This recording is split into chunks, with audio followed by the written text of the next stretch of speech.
Hello everyone, welcome to पहल academy. पहल academy के यूट्यूब चैनल पर आपका बहुत बहुत स्वागत है। और अपने मिनी टेस्ट सीरीज कर रहे हैं, उसमें आज डे है 25वां दिन है। और 25वें दिन में आज अपने करेंगे राजस्थान की पॉलिटी वाले क्वेश्चन करेंगे अभी हम। और आपको अब 1 तारीख है, 1 अक्टूबर को एग्जाम की डेट है, वो प्रस्तावित हो ही चुकी है। तो आप 1 तारीख को मान के चलो तो बहुत ही कम समय बचा है। और अपने राजस्थान की पॉलिटिक वाले पार्ट में आपने देख रहे हैं कि पॉलिटी से क्वेश्चन कितने आ रहे हैं।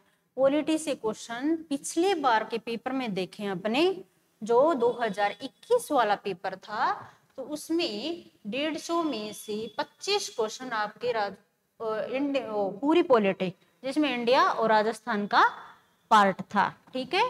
25 क्वेश्चन आए थे, उसमें से आज अपने राजस्थान की पॉलिटी के वो क्वेश्चन करेंगे जो प्रीवियस ईयर के क्वेश्चन पेपर में आ चुके हैं। उसमें 2021 वाले भी हैं और 2018 के भी है, और उससे पहले के पेपर के क्वेश्चन भी शामिल है, ठीक है। तो इससे पहले अपने क्या है वो क्वेश्चन देखते हैं। आपको एक तो पता चलेगा कि किस टाइप के क्वेश्चन पूछे जा रहे हैं और हम पढ़ रहे हैं कुछ सही पढ़ रहे हैं या नहीं। तो वो आपको अभी टाइम है, तो वो पता चलना सबसे पहले जरूरी है। प्रीवियस ईयर के क्वेश्चन पेपर देखना, वो आप आज देखेंगे तो उससे आपको बहुत सारा आइडिया लगेगा, पता चलेगा क्या पढ़ना है क्या नहीं पढ़ना। राजस्थान की पॉलिटी की एक खास बात ये है कि आपने पहले अगर पेपर देखा भी होगा तो पॉलिटी क्या है, कितना भी पढ़ लो 2 या 3 से क्वेश्चन ऐसे क्वेश्चन आएंगे जो आपको छोड़ना ही ज्यादा बेटर रहेगा आपके लिए, ठीक है। क्योंकि अगर उस टाइप के क्वेश्चन अगर अब आप याद करने जा रहे हो उस टाइप के क्वेश्चन, तो फिर आपका सारा बाकी का सिलेबस है वो छूट जाएगा। तो आपको फालतू की चीजें हैं वो नहीं पढ़नी है। प्रीलिम्स में आपको पास होना है, कट ऑफ मार्क्स निकालना है, तो आपको बहुत ही सही तरीके से देखना है कि क्या चीज पढ़नी है और कौन सी चीजें हैं छोड़नी है। मान लो मैं आपको थोड़ा सा स्टार्ट करने से पहले बता देती हूँ कि अपने आ रहे हैं 150 क्वेश्चन। 150 क्वेश्चन में से पहली बात तो कि थोड़ा सा ध्यान से सारा पढ़ रहे हो, सारा पेपर के जो सिलेबस है, जैसे हिस्ट्री पढ़ी है आपने, ज्योग्राफी पढ़ी है, पॉलिटी, इकोनॉमिक्स और मैथ, रीजनिंग और करंट अफेयर और जो सर्वे वाला पार्ट पढ़ लिया आपने, सारा अगर पढ़ा है तो 150 में से 30 क्वेश्चन है। 30 क्वेश्चन मुश्किल से ऐसे क्वेश्चन है, 30 क्वेश्चन जो आपको नहीं आएंगे, ठीक है। और उनका अफसोस भी नहीं करना है और उनके पीछे भी नहीं भागना है। उन 30 क्वेश्चन का वो छोड़ पिछले पेपर में देखे तो मुश्किल से 30 क्वेश्चन ऐसे थे जो आपने नहीं पढ़े हैं, या फिर ऐसे थे जो बहुत टफ थे, जिसमें से पॉलिटी के होंगे 5 या 7 क्वेश्चन ऐसे थे जो ऐसा उनको छोड़ देना ही ज्यादा अच्छा था। 30 मान लो, फिर भी आप 20 क्वेश्चन और जोड़ लो, 150 में से 50 क्वेश्चन मान लो इस बार, या पीछे के क्वेश्चन में से मान लो 50 क्वेश्चन मान लो टफ आ गए, कोई बात नहीं, आप 50 छोड़ दो, 100 क्वेश्चन करके 100 क्वेश्चन में भी मान लो 20 क्वेश्चन है ह्यूमन एरर से गलत हो जाते हैं, जो कई बार आते हैं अपने चेक करते हैं तो भी ये क्वेश्चन तो पढ़ा हुआ था, अच्छा वाला याद था, घर आते ही तो वो सही हो जाता है, लेकिन एग्जाम में वो अपने से गलत हो जाता है, होता है ऐसे क्वेश्चन।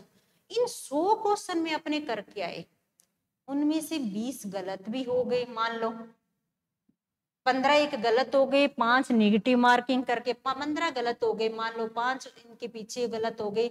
इस टाइप के लास्ट में आपके 80 क्वेश्चन हैं वो एकदम सही होने चाहिए, ठीक है। 80 क्वेश्चन से भी आपके 105 से ऊपर नंबर बन रहे हैं सीधे सीधे, और 105 है, आज तक तो कट ऑफ गई नहीं इतनी, और ना इतनी जाने की, अगर इतनी कट ऑफ जाएगी तो फिर या तो पेपर इजी आएगा, इतनी ज्यादा कट ऑफ नहीं जाते, ठीक है। आज तक का तो यही रिकॉर्ड रहा है कि आपके अगर 90 नंबर बन रहे, 80 से 90 के बीच है, तो भी आप प्रीलिम्स पास कर रहे हो, ठीक है। तो इस चीज का डरना नहीं है कि ये क्वेश्चन हम कहाँ से करें, अब टाइम है, जो किया है उसको आप अच्छे से रिवीजन करना है, बहुत ही अच्छे से, मतलब जो पढ़ा हुआ है उसको स्मार्ट तरीके से तैयारी आपको करनी है, ठीक है। तो आज अपने स्टार्ट करते हैं क्वेश्चन पॉलिटी के देखते हैं। अब एक मिनट, अब पहला क्वेश्चन ये था पिछली बार 2021 का क्वेश्चन, क्या था कि राज्य विधान परिषद के उत्साधन के लिए राज्य विधानसभा द्वारा संविधान की अनुच्छेद 169 के अंतर्गत स्वीकृत संकल्प के बारे में निम्नलिखित में से कौन सा कथन सही है? विधान परिषद है, उसका गठन, उसका विघटन को लेकर क्वेश्चन है। विधान परिषद है, उसका उत्साधन मतलब विघटन करना है, उसके लिए राज्य विधानसभा ने संविधान के अनुच्छेद 169 के अंतर्गत संकल्प स्वीकृत किया, उसके बारे में कौन सा स्टेटमेंट सही पूछा है? पहला, राज्यपाल पर बाध्यता अधिरोपित करता है कि वह संकल्प को राष्ट्रपति के विचार के लिए रखे, या केंद्र सरकार पर कोई बाध्यता अधिरोपित नहीं करता कि वह संसद में विधि निर्माण हेतु कार्रवाई करे। तीसरा, राज्यपाल पर कोई बाध्यता अधिरोपित नहीं करता कि वह संकल्प को राष्ट्रपति के विचार हेतु आरक्षित करे। केंद्र सरकार पर बाध्यता अधिरोपित करता है कि वह संसद में विधि निर्माण हेतु कार्रवाई करे। सिंपल। विधान परिषद का थोड़ा सा मामूली सा पता है आपको कि विधान परिषद से संबंधित कौन कौन है? राज्य की विधानसभा और संसद। दो है, राज्य विधानसभा कहे प्रस्ताव का तो संसद क्या प्रस्ताव पारित करके विधानसभा का गठन कर सकती है और विघटित कर सकती है। तो केंद्र सरकार का इसमें कोई रोल नहीं है, तो ये केंद्र सरकार पर कोई बाध्यता अधिरोपित नहीं करता कि वह संसद में विधि निर्माण हेतु कार्रवाई करे। तो ये आपका सही आंसर हो जाएगा। इसमें पॉलिटी में थोड़े ऑप्शन है, वो अच्छे से देखना है, क्योंकि ऑप्शन में सिलेक्ट करने में ही दिक्कत आती है कुछ क्वेश्चन में, तो वो आपको अच्छे से पढ़ना है। अगर कुछ ऐसा लगे आपको कि ये समझ में बिल्कुल ही नहीं आ रहा है तो फिर उसको छोड़ के आगे बढ़ जाना है, ठीक है। ये ध्यान में पॉलिटी क्या बता रही हूँ, बाकी इतना कहीं कंफ्यूजन नहीं आएगा जितना इस राजस्थान की पॉलिटी खास तौर पे उसमें है, वो ध्यान में आपको रखना है। दूसरा क्वेश्चन, राजस्थान विधानसभा है, उसकी प्रक्रिया और कार्य संचालन संबंधी नियमों के अनुसार निम्नलिखित में से कौन से विभाग की प्राक्कलन है वो प्राक्कलन समिति के नियंत्रणाधीन नहीं है। पहली बात, राजस्थान में विधानसभा में कितनी समितियां हैं? 22 समिति। 22 समिति में से 18 सीधी स्थायी और अलग समिति है, 4 समिति है वो वित्तीय समिति है, 4 वित्तीय समिति है। उस 4 में 2 है प्राक्कलन क और प्राक्कलन ख। इन्होंने पूछा है कि प्राक्कलन क की है वो सभी विभाग, कुछ विभाग प्राक्कलन क को दिए हुए, कुछ ख को दिए हुए। वो क्या है कि अनुमान है, आकलन करती है, बजट का जो वित्तीय व्यय का आकलन करती है, ठीक है। तो इन्होंने पूछा किस विभाग है, कौन सा विभाग है इसमें जो प्राक्कलन क के नियंत्रण के अधीन नहीं है? सार्वजनिक निर्माण विभाग, गृह विभाग, शिक्षा विभाग और वित्त विभाग। तो इसका सही आंसर है गृह विभाग है वो प्राक्कलन क के नियंत्रणाधीन में नहीं आता है। ये ऐसा ध्यान में रखना है। 22 समिति में 4 वित्तीय समिति हैं, तो आपको चारों वित्तीय समितियों का बारे में पता होना चाहिए, तो चारों इंपॉर्टेंट हो जाती है। बाकी सारी समितियां अगर याद नहीं हो रही है तो कोई दिक्कत नहीं, लेकिन 4 है उनके आपको ध्यान में रखना है, ठीक है। चारों कौन कौन सी है वो भी देख लेना। राजस्थान लोक सेवा आयोग अपने कार्यों का वार्षिक प्रतिवेदन किससे देता है? सिंपल सा क्वेश्चन है, सिंपल सा जवाब है। क्या है? विधानसभा अध्यक्ष के, राष्ट्रपति के सामने, राज्यपाल के सामने या मुख्य सचिव के सामने? तो राजस्थान लोक सेवा आयोग RPSC अपनी वार्षिक प्रतिवेदन है वो राज्यपाल के सामने रखती है, राज्यपाल फिर उसे विधानसभा के सामने रखवाता है। तो ये राज्यपाल है, विधानसभा अध्यक्ष, राष्ट्रपति, मुख्य सचिव से इन्हें कोई लेना देना नहीं है।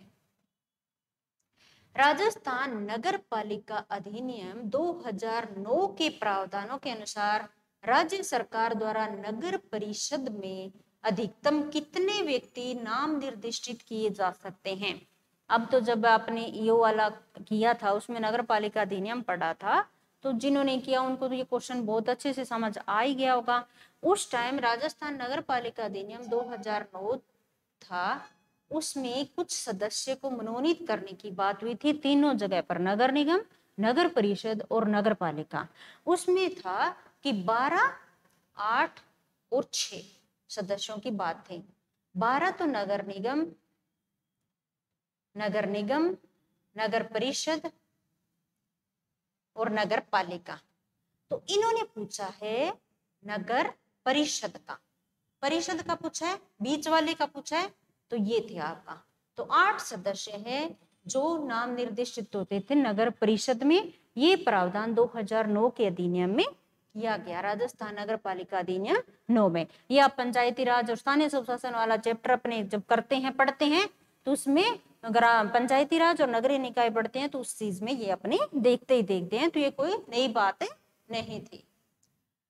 निम्नलिखित में से नागरिक अधिकार पत्र के मूल तत्वों में कौन सम्मिलित नहीं है? नागरिक अधिकार पत्र सिलेबस में है, उसका अपने मोटा मोटा करें तो भी विभाग अथवा अभिकरण द्वारा प्रदान की जा रही सेवाओं का विवरण नागरिक अधिकार पत्र है। उसमें क्या बात होती है? सेवाओं का विवरण बिल्कुल होगा।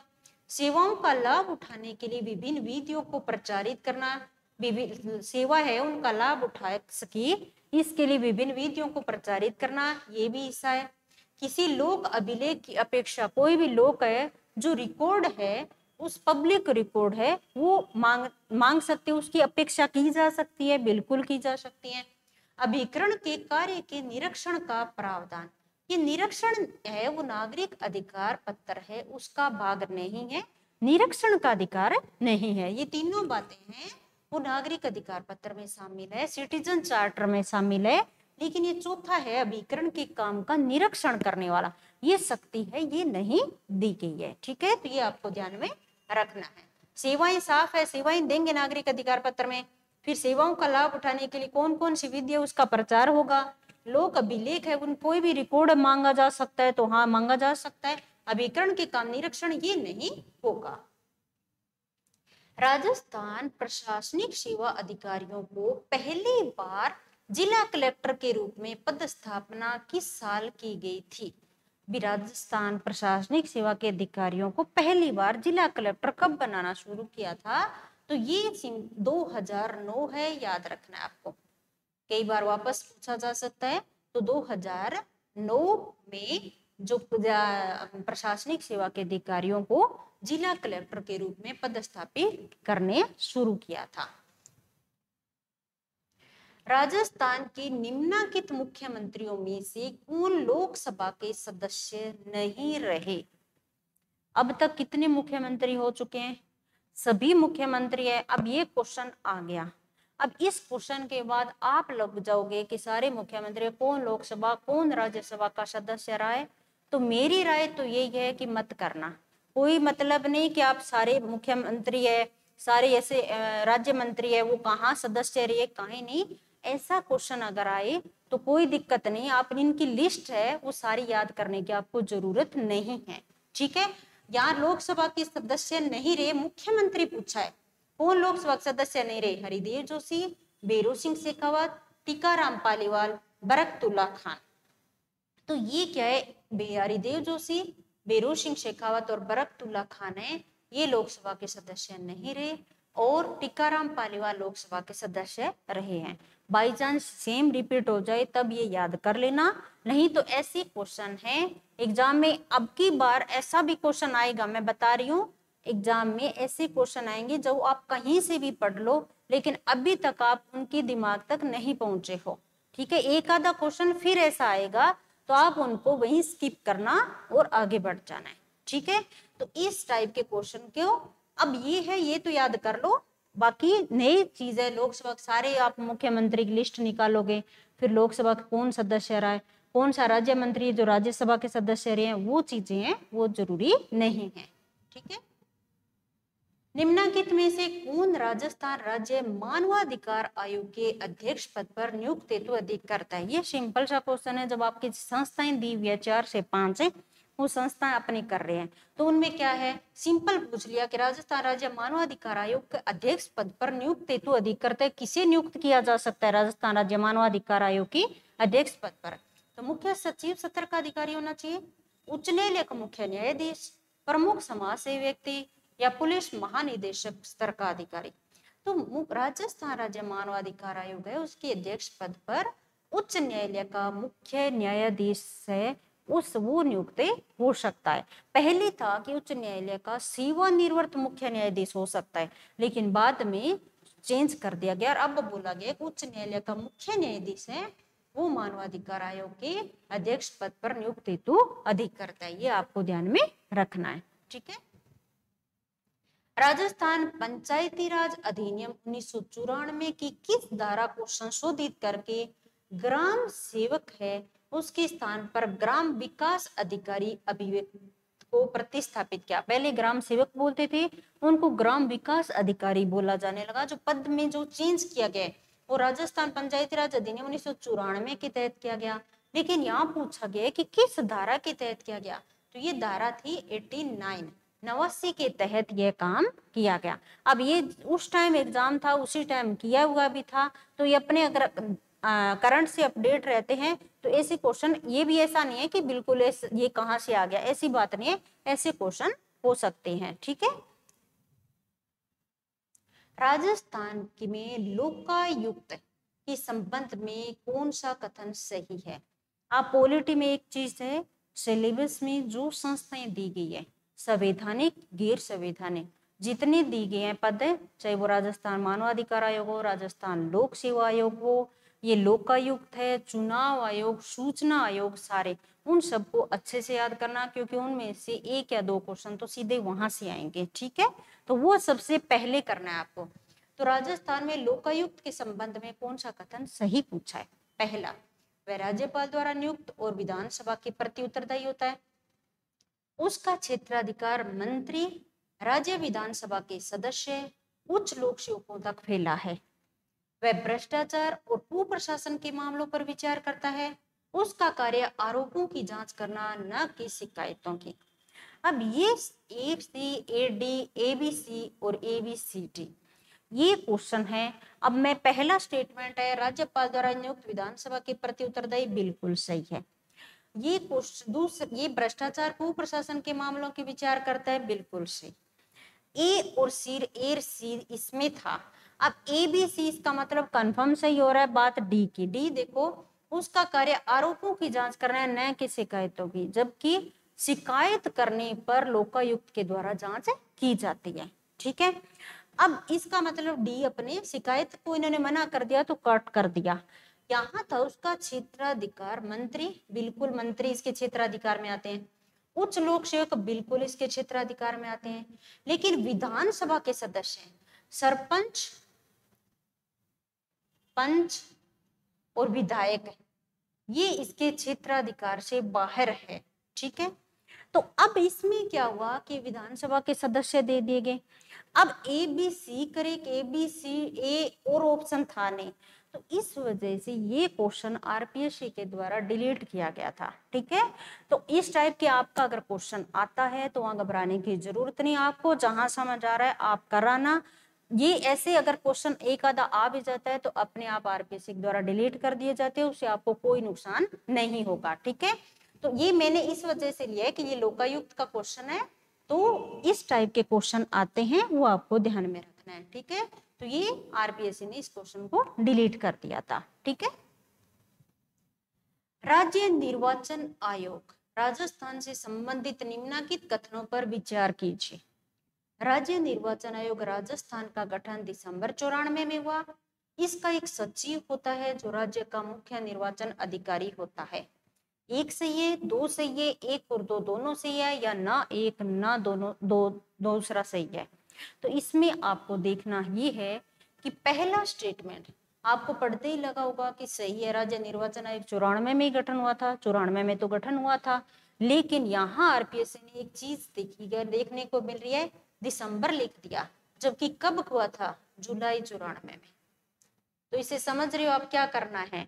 जितनी संस्थाएं हैं उनकी तारीख तक याद कर लेना है, किस जुलाई मंथ में या अगस्त में कब हुआ सन, और जिनकी तारीख दी हुई है उसकी डेट भी आपको याद रखनी है, ये ध्यान में रखना है। ये क्वेश्चन बहुत सारे लोगों का गलत इस वजह से हुआ कि उन्होंने दिसंबर नहीं 94 में देखे, एक और दो दोनों कर दिया, जबकि केवल दो स्टेटमेंट सही था। ये दिसंबर के बजाय जुलाई लिखा होता तो सही हो जाता। ठीक है, सचिव होता है जो राज्य का मुख्य निर्वाचन अधिकारी होता है, सिंपल बात है। ठीक है, विशाखा और अन्य बनाम राजस्थान राज्य व अन्य मुकदमा किससे संबंधित है? विशाखा गाइडलाइन पढ़ी होगी, सिंपल बात है, कार्यस्थल पर महिलाओं के यौन उत्पीड़न की रोकथाम हेतु जो सेक्सुअल हरेसमेंट वाला जो कानून बना था 2013, उससे पहले विशाखा व अन्य जो गाइडलाइन थी वो संबंधित थी। तो इसका संबंध है 2013 वाले एक्ट से। तो जो कार्यस्थल पर महिलाओं के उत्पीड़न की रोकथाम से संबंधित है विशाखा गाइडलाइन। ठीक है। गुरुमुख निहाल सिंह को राजस्थान का पहला राज्यपाल नियुक्त किया गया था। ये 2021 में पूछा गया क्वेश्चन था। 2 नवंबर 56, 25 अक्टूबर 56, 1 नवंबर 1956 और 26 अक्टूबर 1956। मोस्टली सभी किताबों में और जो हम सब पढ़ते हैं वो यही पढ़ते हैं कि 1 नवंबर 1956 को गुरुमुख निहाल सिंह को राजस्थान का पहला राज्यपाल नियुक्त किया गया था। लेकिन जो ऑफिशियल जो डॉक्यूमेंट है जहां गवर्नर का दिया हुआ है वहां साफ लिखा हुआ है कि 25 अक्टूबर 1956 को गुरुमुख निहाल सिंह को राजस्थान का पहला राज्यपाल नियुक्त किया गया था। तो इस वजह से ये क्वेश्चन बहुत इजी दिख रहा था और इजी दिखने के बावजूद बहुत सारे लोगों का ये क्वेश्चन गलत हुआ था, क्योंकि सबने 1 नवंबर 1956 समझा और 1 नवंबर 56 नहीं लगाया। अपने राज्यपाल की लिस्ट पढ़ते हैं तब 1 नवंबर 1956 से स्टार्ट होता है। वहां लिस्ट में कार्यकाल दिया हुआ 1 नवंबर 56 से यहाँ तक है, आगे तक दिया हुआ वहां लिखा हुआ है।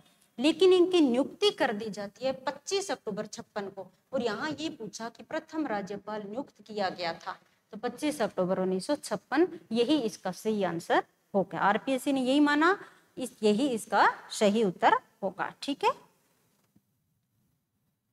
राजस्थान उच्च न्यायालय के निम्नलिखित न्यायाधीशों में से कौन राजस्थान सरकार में राज्य मंत्री के पद पर आसीन रहे? जस्टिस मोहम्मद यामीन, जस्टिस सूरज नारायण डीडवानिया, जस्टिस फारूक हसन और जस्टिस यादराम मीणा। उच्च न्यायालय का न्यायाधीश है जो राजस्थान सरकार में राज्य मंत्री के पद पर आसीन रहे। मुझे नहीं लगता कि वो किसी को कोई, हाँ हो सकता है कुछ लोगों के, मैं ये नहीं करी किसी को नहीं आ रहा, वो कुछ लोग हो सकता है जिनके माइंड में ऐसे क्वेश्चन भी होंगे और जिनको याद होगा उनका सही हो गया होगा।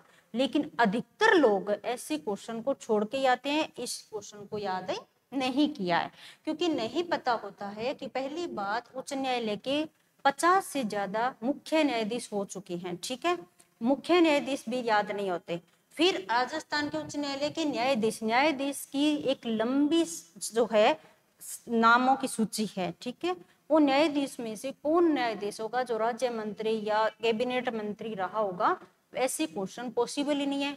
अगर आप लिस्ट बना के याद करने लग जाओगे तो एक तरफ सारी पॉलिटी हो जाएगी याद, दूसरी तरफ ऐसे क्वेश्चन जो 1 या 2 होंगे वो याद हो पाएंगे। तो इस टाइप के क्वेश्चन है आपको नहीं करना है। ठीक है, ये तो जस्टिस फारूक हसन है अगर आप याद करना चाहो तो, पर इनसे बचना है आपको। ठीक है, पॉलिटी आज वाले क्वेश्चन करवाने का सिर्फ एक ही मकसद है कि आपको ये पता लगाना है आपके दिमाग में कि कौन सी चीज याद करनी है, कौन सी चीज को छोड़ना है, अपने को प्रीलिम्स की कट ऑफ निकालनी है। ठीक है, तो इस चीज को ध्यान में रख के पढ़ोगे आपको तो बहुत ही आसान तरीके से आपकी कम से कम समय में भी अच्छे से प्रीलिम्स हो सकता है। ठीक है, तो ये चीजें दिमाग में रखनी है। आगे वो इतने सारे क्वेश्चन थे अब तक के, वो 2021 में पूछे गए थे। अब देखते हैं आगे। भारत के संविधान के अनुच्छेद 368(2) के उपबंध के तहत यदि कोई विधेयक भारत की संसद द्वारा पारित होने के बाद राजस्थान विधानसभा के पास संकल्प द्वारा अनुसमर्थन के लिए आता है, 368(2) में अपने संविधान संशोधन पढ़ते हैं तो संविधान संशोधन में अपने विधि पढ़ी हुई थी। क्या था कि कुछ संशोधन ऐसे होते हैं जिनको संसद के विशेष बहुमत से पारित होने के बाद आधे राज्यों के विधानमंडल के समर्थन की जरूरत होती है। अब मान लो संसद ने कोई प्रस्ताव पारित करके विधानसभाओं में भेजा है, अब राजस्थान विधानसभा के पास आया है प्रस्ताव, तो राजस्थान विधानसभा के पास क्या अधिकार होगा? वह संकल्प को पारित कर दे, संकल्प को अस्वीकार कर दे, ऐसे संकल्प में कोई संशोधन प्रस्तावित नहीं किया जा सकता। ठीक है, तो अब आपको ध्यान में रखना है कि सही बात यह है कि क्या ए की सही है, एक बी सी सही है, ए सी सही है या ए बी सी सही है। तो इसमें तीनों चीज सही है। या तो वह संकल्प पारित कर देगी क्योंकि आधे राज्य विधानमंडल के समर्थन की जरूरत होती है, इसका मतलब कुछ विधानमंडल ऐसे भी होते हैं जो उसे अस्वीकार भी करती है, कुछ होंगे जो पारित करेंगे। तो पारित कर सकती है, पारित ना भी कर सकती यानी अस्वीकार कर सकती है, ऑप्शन है उसके पास, लेकिन वो कोई संशोधन प्रस्तावित नहीं कर सकती। एज इट इज है उसको या स्वीकार करो या अस्वीकार करो, आप कोई संशोधन प्रस्ताव नहीं दे सकते। तो ऐसे संकल्प में कोई संशोधन प्रस्तावित नहीं हो सकता। तो इस वजह से तीनों स्टेटमेंट आपके सही होते हैं। ठीक है, तो ऑप्शन आपका 4 है वो सही हो जाएगा। ठीक है, ऐसे ध्यान में रखना है। निम्नलिखित में से कौन सा अधिनियम या नियम राजस्थान में ग्राम सभा की संयुक्त बैठकों का प्रावधान करता है? ग्राम सभा की संयुक्त बैठकों का प्रावधान कौन सा अधिनियम है जो करता है?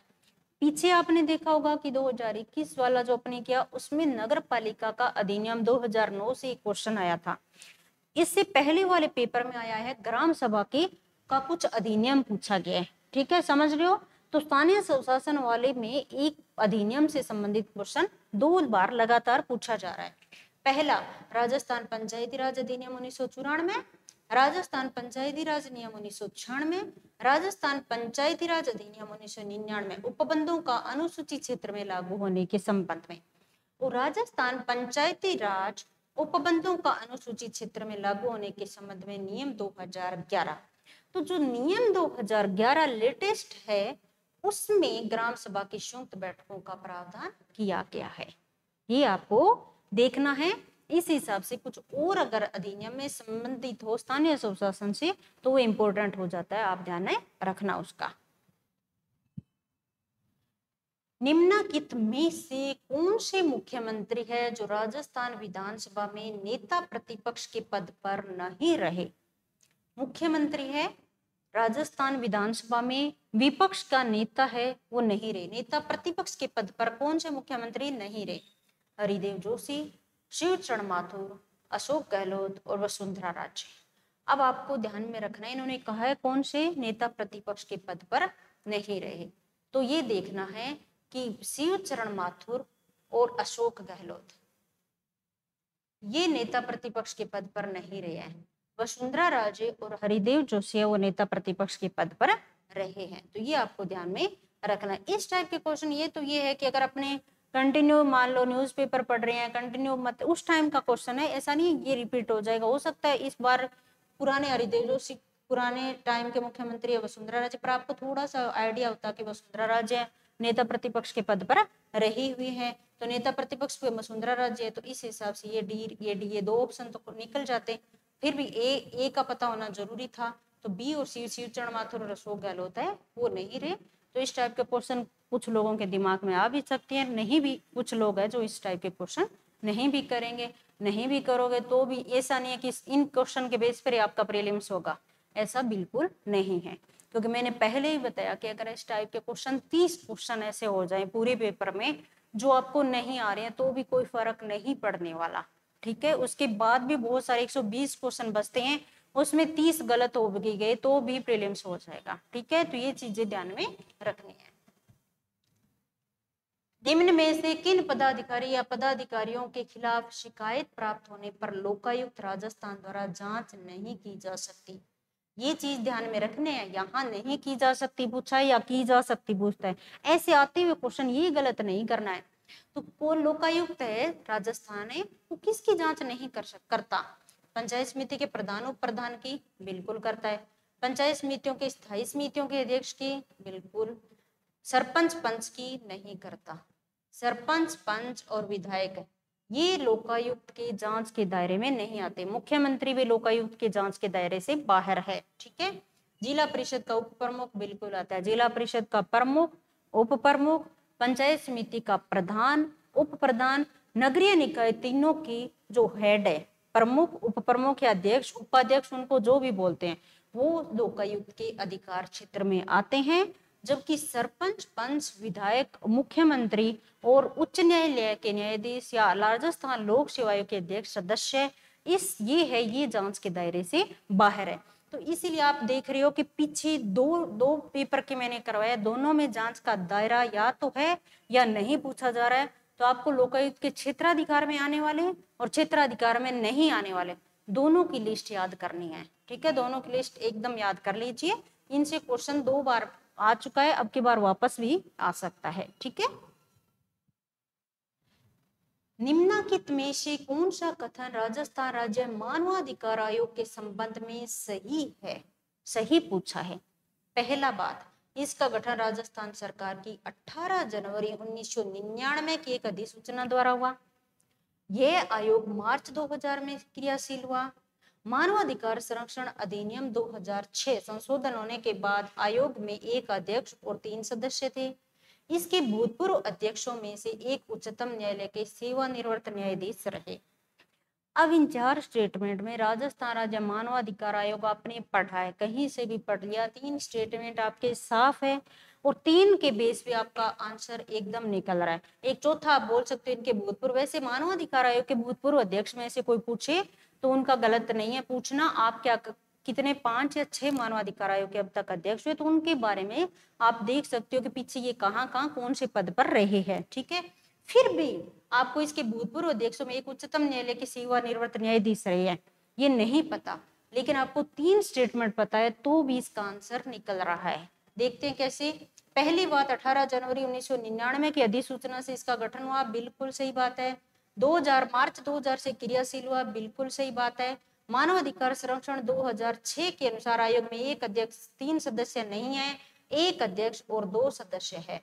जो मूल मानवाधिकार जो संरक्षण अधिनियम था उसमें एक अध्यक्ष 4 सदस्य थे, लेकिन 2006 में संशोधन करके कहा एक अध्यक्ष और 2 सदस्य होंगे, तो आपका सी स्टेटमेंट वो गलत हो जाता है, तो सी ये गलत है, सी वाला हो गया गलत। इसके भूतपूर्व अध्यक्ष में एक उच्चतम न्यायालय के सेवानिवृत्त न्यायाधीश होंगे, तो सी तो ये गलत हो गया। अब आपका ए और बी दोनों में सही है, तो ए भी एकमात्र इसमें आता है, तो डी अपने आप सही हो जाता है, तो इसका सही आंसर हो गया 2 नंबर है वो ए बी डी। इससे क्या है कि इसके भूतपूर्व अध्यक्षों में एक उच्चतम न्यायालय के सेवानिवृत्त न्यायाधीश रहे, ये बात सही है। ठीक है, तो ये आपको ध्यान में रखना है। अब 3 स्टेटमेंट कहीं से भी पढ़ोगे साफ साफ लिखा हुआ है तीनों बार, तो इतना तो अपने मानवाधिकार आयोग के बारे में पता होना चाहिए। इसके अलावा आपको ये भी पता होना चाहिए कि मानवाधिकार आयोग के अध्यक्ष और सदस्यों की नियुक्ति कौन करता है, नियुक्ति राज्यपाल करता है, तो किस किस एक समिति आती है, उस समिति की सिफारिश पर होती है, तो समिति के सारे मेंबर आपको याद होने चाहिए। फिर अब तक कौन कौन मानवाधिकार आयोग के अध्यक्ष रहे वो भी लिस्ट आपको याद होनी चाहिए। आगे देखते हैं, उच्चतम न्यायालय के निम्नलिखित न्यायाधीशों में से कौन राजस्थान उच्च न्यायालय में न्यायाधीश नहीं रहे। उच्चतम न्यायालय के न्यायाधीश है, उनमें कौन राजस्थान उच्च न्यायालय में न्यायाधीश नहीं रहे। न्यायमूर्ति NM काशलीवाल, न्यायमूर्ति BS चौहान, न्यायमूर्ति AK माथुर और न्यायमूर्ति RC लाहौटी। पिछले पेपर में भी ऐसा क्वेश्चन आया था, इस बार भी एक क्वेश्चन ऐसा आया है, आपको याद करने की जरूरत नहीं है। अब आप ऐसा नहीं है कि ऐसे क्वेश्चन आ रहे हैं, मान लो आज आपने मैंने करवाया पहली बार प्रीवियस ईयर क्वेश्चन देख रहे हो आप ऐसे, क्योंकि ऐसे क्वेश्चन भी आते हैं, ऐसे तो हमने पढ़े ही नहीं, और आज आप लिस्ट निकाल लो उच्चतम न्यायालय के न्यायाधीशों की, यहाँ उच्च न्यायालय के न्यायाधीश की, तो ऐसी बेवकूफी वाला काम नहीं करना है। ठीक है, ये नहीं करना है। इस बार पहली बार यहाँ पूछ लिया, आगे भी इस सेम क्वेश्चन तो आएगा नहीं, आ जाए तो ये याद कर लो, और इस टाइप के और क्वेश्चन आएंगे तो आप कितनी भी लिस्ट याद कर लेना, वो क्वेश्चन है जो 2 या 3 क्वेश्चन ऐसे होंगे वो आपको छोड़ने ही पड़ेंगे। ठीक है, ये ध्यान में रखना है आपको। निम्न में से कौन राजस्थान विधानसभा है उसकी प्रोटेम अध्यक्ष और उपाध्यक्ष तीनों रहे हैं। ये एक व्यक्ति है जो प्रोटेम स्पीकर भी रहा है और उसका उपाध्यक्ष भी रहा है। कौन है वो व्यक्ति? पूनम चंद बिश्नोई। पूनम चंद बिश्नोई है जो प्रोटेम अध्यक्ष और उपाध्यक्ष तीनों पद संभाले हुए हैं। तो ये खास बात थी, जब अपने अध्यक्ष विधानसभा के अध्यक्ष भी अपने सारे ऑलमोस्ट देखते ही है, उपाध्यक्ष है सारे नहीं तो कुछ कुछ जरूर ध्यान में रखते हैं। प्रोटेम स्पीकर है वो पहले, अब इस टाइम वाला प्रोटेम स्पीकर कौन है वो आप ध्यान में देख लेना कि वर्तमान में प्रोटेम स्पीकर कौन है, अध्यक्ष कौन है, उपाध्यक्ष कौन है, स्टार्टिंग में जो अध्यक्ष कौन थे, प्रोटेम स्पीकर कौन थे, वो सारे देख लेना। और कोई खास बात हो, सारी याद नहीं करनी होती, कुछ खास बात कोई व्यक्ति है जो तीनों में लिस्ट में आ रहा है तो देख लो, 2 लिस्ट में आ रहा है तो देख लो, तो इस हिसाब से ध्यान में थोड़ा सा रखना है। राजस्थान विधानसभा में लोक महत्व के किसी विषय पर स्थगन प्रस्ताव की प्रक्रिया के नियम के संबंध में कौन सा कथन सही है? एडजर्नमेंट मोशन लेके आया है राजस्थान विधानसभा में, लेके आ रहे हैं मान लो, तो उस संबंध में क्या क्या स्टेटमेंट सही है? प्रस्ताव प्रस्तुत करने तो अध्यक्ष की सहमति जरूरी है। प्रस्ताव द्वारा विशेषाधिकार का प्रश्न उठाया जा सकता है। प्रस्ताव हाल ही में घटित किसी विशेष घटना तक सीमित रहेगा। एक बैठक में एक से ज्यादा प्रस्ताव प्रस्तुत नहीं होगा। तो स्थगन प्रस्ताव वो ही होता है कि कोई खास घटना हो गई है, उसके बारे में बाकी सारी घटनाओं को एक साइड में रखते हैं एक बार, बाकी जब बहस हो रही है उसको साइड में रखते हैं, और जो ये मुद्दा खास है उस पर आप पहले चर्चा करते हैं, वही आपका स्थगन प्रस्ताव होता है। तो अध्यक्ष की सहमति चाहिए पहले लेंगे, फिर किसी विशेष घटना तक होगा, और एक बैठक में एक से ज्यादा प्रस्ताव नहीं होंगे। तो ये ACD आपका यहाँ पर सही हो जाता है। विशेषाधिकार का प्रश्न उठाया जा सकता है तो नहीं उठाया जा सकता उसके दौरान, ठीक है। किसी विधेयक पर संवैधानिक उपबंध के तहत राज्यपाल की सिफारिश अपेक्षित थी। भी कोई संवैधानिक उपबंध था, उसमें राज्यपाल की सिफारिश की जरूरत थी, लेकिन राज्यपाल की सिफारिश के बिना ही उसे राजस्थान विधानसभा में पूर्व स्थापित कर दिया, वापस से स्थापित कर दिया, और उसे पारित करके राज्यपाल को भेज दिया। सिंपल राज्यपाल की सिफारिश की जरूरत थी, लेकिन विधानसभा ने राज्यपाल से सिफारिश ली नहीं, उसके बिना ही विधानसभा में कोई विधेयक है वो रख दिया। अब पारित होने के बाद राज्यपाल के पास जाता है विधेयक, तो उस संबंध में क्या होगा? तो राज्यपाल जहां अनुमति दे देता है तो अधिनियम अविधिमान्य नहीं होगा। अगर राज्यपाल अब अनुमति दे रहा है तो वह मान्य हो जाएगा कानून, वो अविधिमान्य नहीं होगा। राज्यपाल संवैधानिक प्रावधान के अतिक्रमण के आधार पर अनुमति देने से इनकार कर सकता है। राज्यपाल ऐसे विधेयक को राष्ट्रपति की अनुमति के लिए भेज देगा। यदि राज्यपाल या राष्ट्रपति अनुमति दे तो न्यायालय संवैधानिक उपबंध के आधार पर उसे असंवैधानिक घोषित कर देगा। इतनी नौबत नहीं आएगी कि राज्यपाल राष्ट्रपति अनुमति दे तो न्यायालय संवैधानिक उपबंध के आधार पर असंवैधानिक घोषित कर दे, यहाँ तक नहीं होगा। राज्यपाल ऐसे विधेयक को राष्ट्रपति ने, ऐसा भी नहीं होगा। ये स्टेटमेंट चारों ही पढ़ने में ऐसे लग रहे हैं कि चारों ही सही सही लग रही है, लेकिन ऐसा नहीं है। यही पॉलिटी की खास बात है, ध्यान रखना है कि अगर राज्यपाल को भेज रहे हैं और राज्यपाल को अब कोई आपत्ति नहीं, राज्यपाल अब अनुमति दे रहा है, तो वह अधिनियम है वो अविधिमान्य नहीं होगा। तो यही आपका आंसर हो जाता है, ठीक है। आगे वाले पढ़ेंगे तो सारे है तो कंफ्यूजन करने वाले, सबको लगेगा कि अगर राज्यपाल से पूछा ही नहीं है तो अनुमति देने से इनकार कर सकते हैं, फिर लगेगा कि राष्ट्रपति को भी भेज सकते हैं। ऑप्शन देखने में बिल्कुल ऐसा लग रहा है, लेकिन सही नहीं है। सही है कि राज्यपाल अनुमति दे रहा है तो कोई बात नहीं, उसे नहीं सिफारिश ली तो भी वो कानून मान्य होगा, अविधिमान्य नहीं होगा, ठीक है। राजस्थान राज्य में 30 जून 2016 तक कितनी बार राष्ट्रपति शासन लागू हुआ? ये 18 से पहले जो पेपर हुआ उसका है। तो उस टाइम जब पेपर हुआ था तब पूछा कितनी बार राष्ट्रपति शासन है। आज भी पूछ ले तो सेम बात रहेगी। राजस्थान में अब तक 4 बार राष्ट्रपति शासन लागू हुआ है। अब 4 बार में आपको क्या करना है, कब कब लागू हुआ है वो देखना है। उस दौरान मुख्यमंत्री कौन थे, उस दौरान राज्यपाल कौन थे, कौन सी विधानसभा के दौरान ये राष्ट्रपति शासन लागू हुआ, ये 3 बातें आपको याद रखनी है। सबसे लंबे टाइम तक राष्ट्रपति शासन कौन सा रहा, सबसे कम अवधि का कौन सा रहा, ये बात भी ध्यान में रखनी है। तो 4 बार याद रखो। अभी 1952 के परिसीमन आयोग ने राजस्थान विधानसभा की सदस्य संख्या कितनी निर्धारित की? 1952 में। इसका मतलब जब पहली विधानसभा थी राजस्थान में उस टाइम विधानसभा सीट कितनी थी? तो उस टाइम विधानसभा सीट 160 थी। अब 200 कब हुई? चौथी विधानसभा में 200 हो गई। तो ये 160 सीटें, सिंपल सा सवाल है ये, तो अपने सब पढ़ते हैं। तो पहली विधानसभा में सीटें कितनी थी, फिर बढ़कर कितनी हुई, फिलहाल कितनी है, फिलहाल वाली जो 200 सीट है वो कौन सी विधानसभा में 200 सीटों की संख्या बढ़ाएगी, ये आपको इतना ये तो ध्यान रखना ही रखना है। राजस्थान के राज्यपाल के रूप में श्री कल्याण सिंह की नियुक्ति के पूर्व निम्नलिखित में से कौन राज्य के कार्यवाहक राज्यपाल थे? उस टाइम का पेपर था, उस दौरान श्री कल्याण सिंह की नियुक्ति हुई थी, उससे पहले कोई कार्यवाहक राज्यपाल नियुक्त किए गए थे। तब अपने डेली न्यूज़पेपर ही पढ़ते हैं तो उसमें साफ लिखा हुआ आता है, अगर ध्यान से पढ़ते हैं तो ये कार्यवाहक राज्यपाल थे। इनकी जगह अब परमानेंट जो आगे स्थायी है जो नियुक्त किया गया वो श्री कल्याण सिंह को नियुक्त किया गया। तो बहुत ही इजी सवाल था, ठीक है। अब इसको देख के आपको ये नहीं कि सारे कार्यवाहक राज्यपाल की लिस्ट निकाल ली, पढ़ने स्टार्ट कर दिया, वो अब नहीं करना है, ठीक है। तो इसी वजह से क्वेश्चन लिया कि आप पीछे के पेपर देके इस हिसाब से तैयारी नहीं करनी है। उस दौरान तो ये थे राम नाईक। पर अब इस क्वेश्चन का कोई प्रासंगिकता नहीं है, कोई मतलब नहीं है इस क्वेश्चन का। अब वापस ये नहीं पूछेंगे। राजस्थान लोकसभा के अध्यक्ष के रूप में निम्नलिखित में किसका कार्यकाल सबसे लंबा है?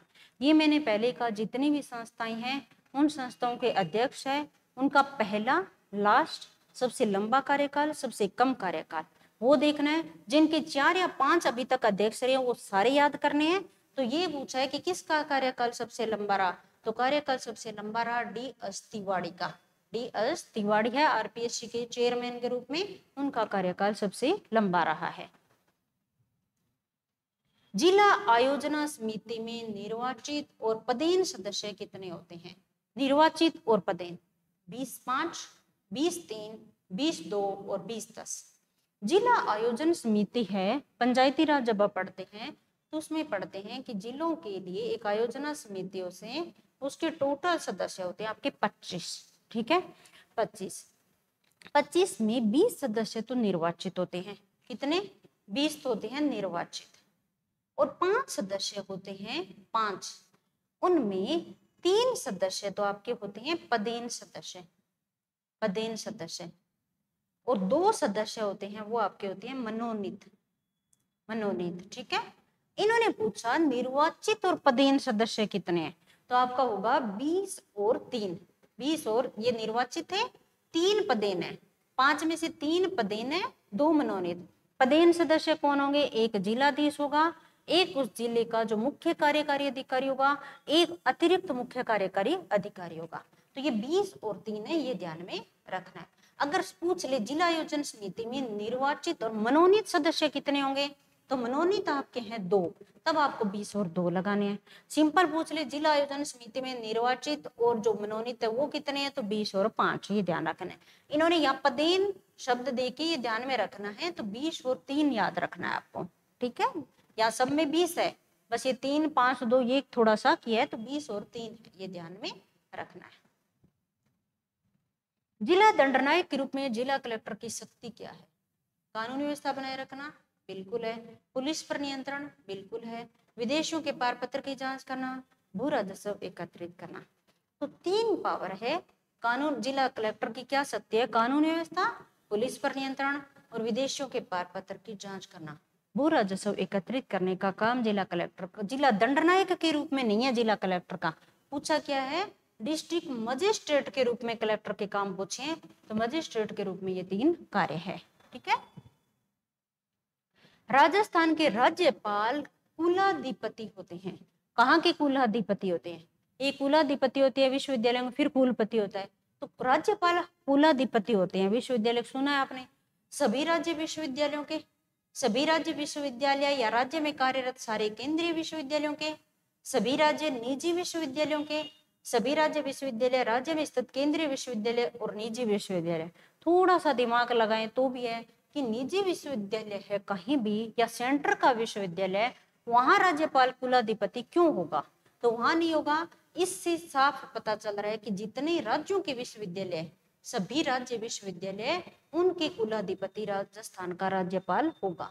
इस यहाँ ये नहीं हो सकता कि राज्य में केंद्र विश्वविद्यालय आ गया इस वजह से, यहाँ निजी आ गया इस वजह से, और यहाँ केंद्र और निजी दोनों आ गए इस वजह से। तो आपका ऑप्शन हो गया 1 सही, ठीक है। राजस्थान सूचना आयोग का गठन कब हुआ? सूचना आयोग का 18 अप्रैल 2008, 18 अप्रैल 2006, 18 अप्रैल 2007, 18 अप्रैल 2005। तो 18 अप्रैल 2006 सूचना अधिकार अधिनियम 2005 के तहत 18 अप्रैल 2006 में राजस्थान में सूचना आयोग का गठन होता है। एक मुख्य सूचना आयुक्त और 10 सूचना आयुक्त हो सकते हैं। उनकी नियुक्ति कौन करता है, ये आपको ध्यान में रखनी है। राज्यपाल करता है। समिति की सिफारिश, समिति में कितने मेंबर होते हैं? 3, उनको याद करना है, ठीक है। राज्य स्तर पर लोक आयुक्त की नियुक्ति की सर्वप्रथम अनुशंसा किसने की? देख रहे हो आप, संस्थाओं में हर बार क्वेश्चन आ रहा है। लोकायुक्त पूछ लिया, सूचना आयोग पूछ लिया, मानवाधिकार पूछ लिया, राजस्थान लोक सेवा आयोग पूछ लिया, और हर बार अलग अलग है। तो जो संस्थाएं हैं वो आपको अच्छे से याद रखनी है। राजस्थान प्रशासनिक सुधार समिति की अनुशंसा से भारत का प्रशासनिक सुधार आयोग है उसकी, या द्वितीय प्रशासनिक सुधार आयोग है, या संथानम कमेटी है।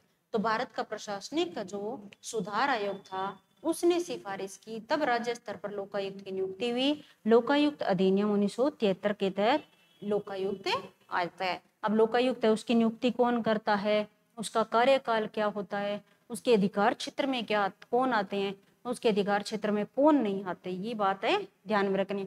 कितने साल के जो मामले हैं उन तक की सुनवाई लोकायुक्त कर सकता है, ये चीजें आपको दिमाग में बैठानी है।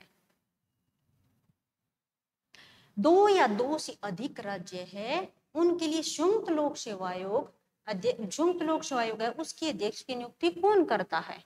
एक तो संघ लोक सेवा आयोग हो गया जो यूपीएससीआई, राज्यों में अपना राज्य लोक सेवा आयोग होता है, लेकिन 2 या 2 से अधिक राज्य उनके लिए एक कॉमन लोक सेवा आयोग बना रहा है, तो उनके अध्यक्ष की नियुक्ति कौन करेंगे। सबसे बड़े राज्य के राज्यपाल के द्वारा। सबसे बड़े राज्य का राज्यपाल क्या होता है, राज्यपाल तो राज्यपाल होता है, सेम पावर होती है, चाहे छोटा राज्य हो चाहे बड़ा राज्य हो। भारत के राष्ट्रपति के द्वारा, सभी संबंधित राज्यों के राज्यपाल की समिति द्वारा, संबंधित राज्यपाल की सिफारिश पर भारत के राष्ट्रपति द्वारा। तो कोई सिफारिश की जरूरत नहीं, भारत के राष्ट्रपति है वो नियुक्त करेंगे। 2 या 2 से अधिक राज्यों का संयुक्त लोक सेवा आयोग बन रहा है, तो उसके अध्यक्ष की नियुक्ति भारत के राष्ट्रपति के द्वारा की जाएगी। ठीक है। राजस्थान विधानसभा के इतिहास में 30 जून 2016 तक कितनी बार विश्वास प्रस्ताव प्रस्तुत हुआ और उस पर चर्चा हुई। अब इस क्वेश्चन की कोई प्रासंगिकता नहीं है, लेकिन कैसे क्वेश्चन आ रहे हैं ये दिखाना था, इस वजह से मैं क्वेश्चन ये लेके आई हूँ। तो विश्वास प्रस्ताव प्रस्तुत और चर्चा हुई तो उस टाइम तो 4 बार हुआ। अब आपको ध्यान, अब कौन सी विधानसभा चल रही है, उसके अब तक कितने सत्र हुए हैं वो चीज, और उससे संबंधित कोई विश्वास प्रस्ताव, अविश्वास प्रस्ताव कोई पारित हुआ है कि नहीं हुआ, या अविश्वास प्रस्ताव अभी सेंटर में चर्चा में है, तो अविश्वास प्रस्ताव कौन से अनुच्छेद है, क्योंकि इंडियन पॉलिटी भी तो करनी है ना, तो कौन सा अनुच्छेद है, अब तक कितनी बार लाया जा चुका है, इस गवर्नमेंट के खिलाफ कितनी बार है, पहले भी कितनी बार है, वो सारी चीजें आपको ध्यान में रखनी है। ठीक है, इस टाइप के क्वेश्चन पूछे जा रहे हैं। तो अब की बार अविश्वास प्रस्ताव है, इंडियन पॉलिटी में पूछा जा सकता है, तो अविश्वास प्रस्ताव के चर्चा में आ गया। और मैंने टेलीग्राम चैनल है उसमें आप अपने पहल अकेडमी का उसमें देखना, अविश्वास प्रस्ताव का पूरा डाल रखा है। अब तक जो प्रधानमंत्री है उनके खिलाफ कब कौन से किन के खिलाफ कितनी बार अविश्वास प्रस्ताव लाया गया है, वो पूरी लिस्ट डाली हुई है, तो वो आप एक बार चेक कर लेना। ठीक है। राजस्थान का राज्य निर्वाचन आयोग, ये तो एक एकदम सिंपल है, राजस्थान का राज्य निर्वाचन आयोग है, वैधानिक संस्था है, कार्यपालिका संस्था है, संवैधानिक संस्था है, भारत का चुनाव आयोग इकाई है। जितनी संस्था है, पहला क्वेश्चन यही होता है संस्था याद करने बैठो था कि संवैधानिक है या गैर संवैधानिक है, कौन सा टाइप है संस्था का। तो चुनाव आयोग कौन सी संस्था है, तो संवैधानिक संस्था। ये तो 73वें संविधान संशोधन अधिनियम 1992 के द्वारा राज्यों में राज्य निर्वाचन आयोग की व्यवस्था की गई है, तो ये संविधान में प्रावधान साफ है इसका। ठीक है। 2015 तक राजस्थान में पंचायती राज संस्थाओं के लिए कितनी बार चुनाव आयोजित है, पंचायती राज संस्थाओं के लिए 5 बार, 8 बार, 9 बार या 10 बार। तो 2015 तक राजस्थान में 10 बार हो गए। 1995 के बाद हर 5 साल, 94 में आता है जुलाई 94 में राज्य निर्वाचन आयोग, उसके बाद 1995 के बाद हर 5 साल बाद, तो 2015 तक देख लो। और उससे पहले 5 बार चुनाव हो चुके हैं, क्योंकि 1960 में 1959 के बाद 1960 में राजस्थान में पंचायती राज स्टार्ट होता है और वहां चुनाव होते हैं। लेकिन वहां क्या है, उस टाइम क्या हुआ, 5 साल में नहीं हो रहे हैं, कभी 5 साल, कभी 8 साल, कभी 10 साल, इस टाइप से। तो 5 बार उस टाइम हुए, 5 बार है। तो इन्होंने पूछा 15 तक राजस्थान में पंचायती राज संस्थाओं के लिए कितने बार चुनाव आयोजित हुए, तो 10 बार आयोजित हो चुके हैं, ये ध्यान में रखना है। तो ये अपने आज राजस्थान पॉलिटी के प्रीवियस ईयर के क्वेश्चन है, वो अपने डिस्कशन किए, उससे आपको थोड़ा, एक तो ये क्वेश्चन है ये समझ में आए, दूसरा आपको पता चला कि अब रिवीजन का टाइम है, आप रिवीजन कर रहे हो राजस्थान पॉलिटी या इंडियन पॉलिटी का, तो उसको कैसे रिवाइज करना है, क्या चीज पढ़नी है, क्या चीज छोड़नी है, वो चीज अपने यहाँ इस क्लास में देखी है। अब अपने ऐसे आगे सीरीज है वो कंटिन्यू रहेगी, तो आप इसको अच्छे से देखिए और पसंद आए तो ज्यादा से ज्यादा लोगों को शेयर कीजिए। Thank you so much. फिर मिलते हैं अगले क्लास में।